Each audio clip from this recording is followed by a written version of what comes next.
Na segunda década do século XXI, semella que a humanidade volve a ollar para a antigüedade clásica, como confirman éxitos editoriais como o libro O infinito nun xunco de Irene Vallejo, por exemplo. En Verín reside unha latinista, Maite Jiménez Pérez, que foi quen de traducir ao galego por primeira vez no mundo 3 cancioneiros dos goliardos do latín medieval.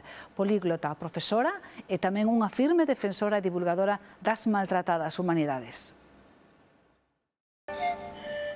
No vello santuario romano das Burgas, Maite Jiménez lenos un poema dos goliardos. Por estas verbas da doncela estremecido, en apertado abrazo arrodeo-a decidido. Beixo a sabor as súas meixelas, apálpolle os peitos, e sáciome logo do seu doce segredo. É polo momento a última traducción desta latinista que verte ao galego aqueles poemas en latín contaminado coas linguas nacionais que escribiron aqueles monses xiróvagos de Idade Media, descarados e esmorgantes. Estudantes que estaban nas escolas monacais, nas escolas catedralicias e que de pronto saen ao mundo. Entonces, claro, contáxanse das modas que había entón. Entonces, contáxanse da música, contáxanse do verso. Sí que podía haber un grupo que transgresor, vanguardista, un pouco contracultura nesta época, porque non son tan distintos os homes medievais de nós.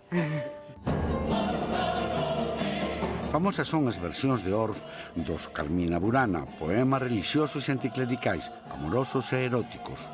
Pero hai máis cancioneiros. Maite Jiménez converte en fito a traducción conxunta e inédita dos de Cambridge, Ripoll e Arundel.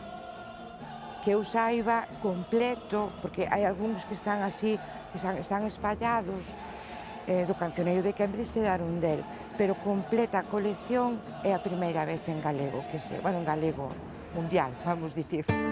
Pertence a unha xeración de apaixonados pola cultura clásica agrupados na colección Vétera de Rinoceronte. Do latín medieval traduciu tamén o Cantar de Valtario e o Cantar de Ruotliev, que tamén verteu o castelán na editorial Siruela. Os dous si teñen un pouco de síndrome de Orfos, como todos os heróis, non? Teñen que sair da casa porque a cousa vai mal, entón, para facerse un home, para facerse un herói, para ter un sitio na vida, pois é o que buscan sempre, ou buscamos nós cando éramos mozos, non? Ter un sitio na vida.